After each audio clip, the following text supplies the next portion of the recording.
Mackenzie Johnston with Cattle News Central, bringing you your December 2nd cattle industry headlines.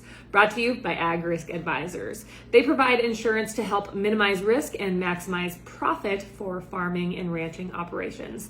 To learn more about what they have to offer, head on over to agriskadvisors.com.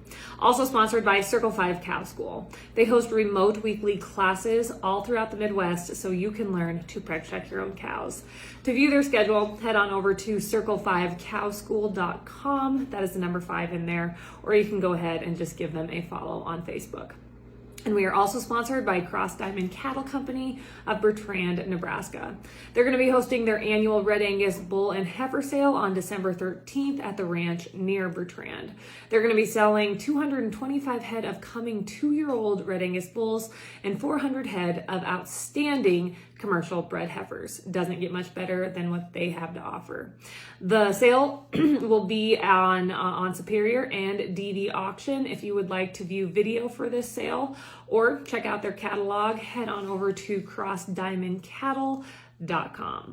According to Drovers, the Federal Trade Commission, the FTC, they have ordered 9 large retailers, wholesalers, and consumer goods suppliers to provide information that will help the FTC investigate ongoing supply chain disruptions. The long and short of it is that the FTC is wanting more information on disruptions that have caused hardships for consumers and have harmed competition in the U.S. economy.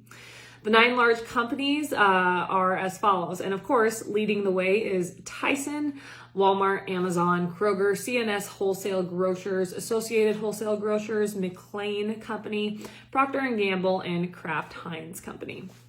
Besides looking at the hardships that these disruptions have caused, the study will also examine whether supply chain disruptions are leading to specific bottlenecks, shortages, anti-competitive practices, or contributing to rising consumer prices. The Beef Magazine has reported that according to Rabobank, the global beef market is expected to tighten in 2022 in the U.S. as beef production declines and alters global trade flows. Rabobank believes that U.S. beef production will be down by 2.5% next year. Even though we are expected to see production decline and strong domestic demand, the U.S. will somehow find a way to increase exports by 2 to 4% in 2022. Since we are seeing a resurgence of COVID and a new variant come online, of course we are, there is a chance that beef may experience reduced opportunities in various food service channels with the chance of lockdowns on the horizon. Since the beef market is expected to be fairly tight next year, Rabobank believes that next year might just be the start of a bigger event that will come down the pipe come 2023. Overall, Rabobank believes that the beef market looks solid next year. As we all know, consumers have been experiencing and they continue to experience sky-high prices at the meat counter. According to Rabobank, those increased prices at the retail level will soon lead to higher prices for all weight classes of cattle in 2022. And finally, Meeting Place has reported that in recent years, plant-based meat products have seen significant growth. However, sales of plant-based protein in the 4 weeks leading up to October 3rd of this year fell by 1.8% compared to the same period a year ago. According to Plant-Based News, vegan alternative meat sales have fallen by 0.6% this year.